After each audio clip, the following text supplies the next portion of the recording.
Guys, we'll be starting the session in next 1 minute.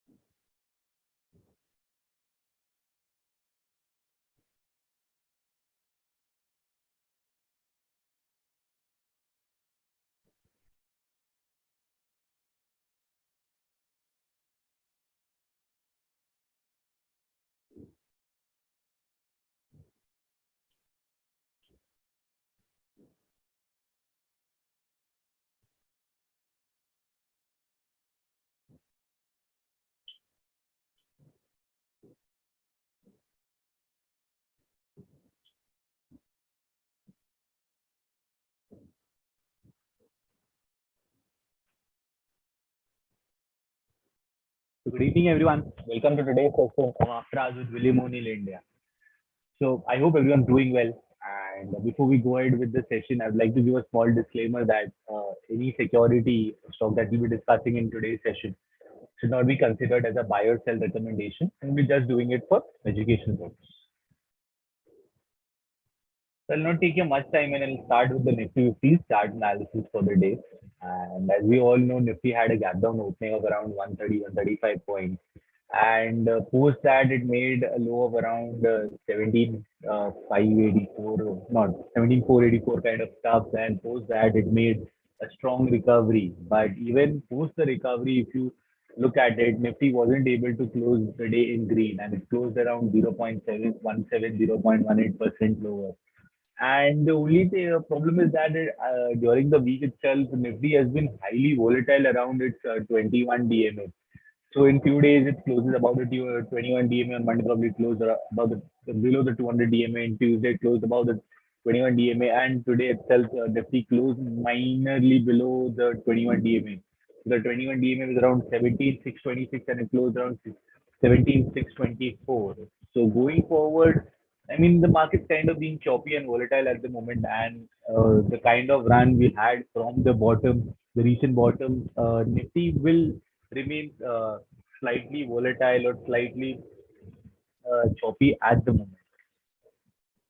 So talking from the O'Neill front, let's first have a talk on that. One distribution day did expire last week, and the current distribution day count currently is at one, and Nifty is in confirmed uptrend. So overall, on the O'Neill front, there is no issues with that. And if you look at from the broader market perspective as well, even in the last couple of sessions, the broader market, the Nifty Mid Cap 100, Small Cap 100, has outperformed Nifty 50 as well. And overall, now the rally is being more broad-based if one tries to look it from that perspective. And let me do some chart annotation. So if you look at the last few sessions, so Nifty has been highly volatile or range bound around this session where it reclaims its 21 DMA, then lets go of the 21 DMA. So it's kind of trading in a very narrow range at the moment, and we would like Nifty to probably trade above the recent highs of around 17,992, and then probably if there is no likely being some overhead supplies around 18,100 and 18,350. So let's see if the Nifty gets some overhead supplies or is able to probably go ahead.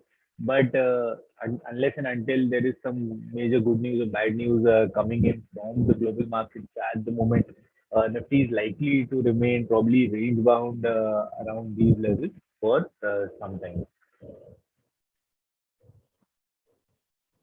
Talking about the top gainers and the losers for the day, the top gainer is from like both of them was from the cement sector, the Shree Cements and the Ultra Tech Cement gained around 8.4% and 4.5%. Adani Ports, Coal India and Grasim gained around 3%, 2.7% and 1.7% respectively. Talking about the major losers, losers, the 4 out of 5 losers was from the auto sector, and the auto sector we will be discussing also declined the most today. So Tata Motors, Bajaj Auto, M&M and Maruti declined by around 2.5, 2%, 1.3 and 1.3% respectively. IndusInd Bank was the other major loser, with declined by around 1.7%. Talking about the sector view, which I was probably talking about when we was talking about the major loser was the Nifty Auto. That was a standout in today's session in terms of on the losing front. Overall, it was a mixed bag for the sectors today. So Nifty Auto, Nifty Financial Services, Nifty Bank, Nifty Private Bank, PSU Bank. So the banking, financials, and the auto was the one that was on the declining spree today. And talking about the gainers, Nifty Media will dominated by Z gained by around 1.46%. Nifty IT gained by around 0.3%, and Nifty Pharma was the other major gainer, which gained by around 0.8%. So talking about the key news for the day. So biggest private sector bank in India, HDFC Bank hiked lending rates by around 10 basis across 10 years. Maxwell, like the Max Ventures to acquire Acreage Builders for around 291.5 crores. ICICI General Insurance, the August premium increased by 21% YOY to the month premium, and the year to month premium increased 27% YOY. FY 23 year to month market share was up 60 bits YOY. Coal India production reached its highest ever in the first 5 months of the current fiscal year. 1st April to 4th September productions crossed 44.6 MT, which was the previous high of 44.5 MT achieved in FY16. TCS partnered with Nokia for a new cloud-based human capital process, and Lupin and DKSH signed an agreement to market 5 biosimilar candidates in Philippines. So talking about the chart of the day, the chart of the day for today is Nocil. And before we go ahead with it, it's not a buy or sell recommendation. We're just doing it for educational purpose. So overall, if we talk about it, it's the market leader in India in the rubber chemical segment. It has a market share. It is a monopolistic company with a market share of around 42%. And yeah, if you look at it from the recent results and the positive developments around it, the revenue grew by around 48% YOY and 10% QOQ on account of your healthy volume growth of around 16% YOY and 11% QOQ with improved realization. And overall, we talk about some the margin was kind of under pressure, even with your realizations increasing. There's some margin pressures, and even management highlighted that they're seeing that in the next couple of months, on account of recessionary pressures across the globe, majorly in your US and Europe, the next few months are likely to be difficult. But still, H1 FY23 volume growth guidance is around 10%. They just came up with the capacity, and with full capacity utilization increasing in the next few months. The initial target was around September 23, but that will likely be delayed by around 3 to 6 months. But overall, if you look at the long-term story or the next 3 year story, the uh, tire companies will be doing a capex of around 200 billion for the next 3 to 5 years in India, which is a big positive for the company.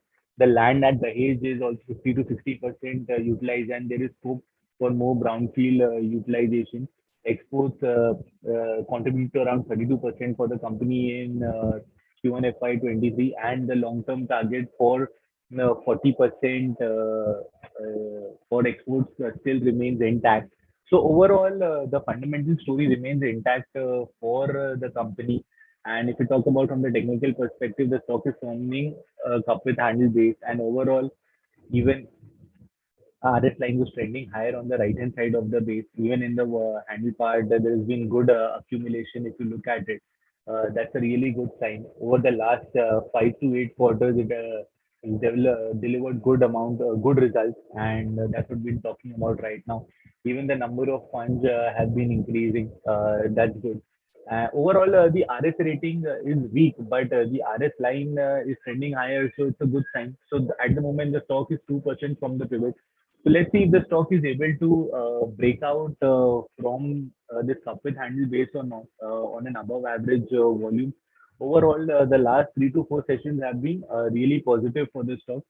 Let's see how the stock behaves around the pivot and whether it's able to break out or not. So thank you, and that's it from our side. And stay tuned to the space of Freebell for after Aju Monil India, and do connect with us on the Freebell space. That is the morning space at around 8:45 a.m. And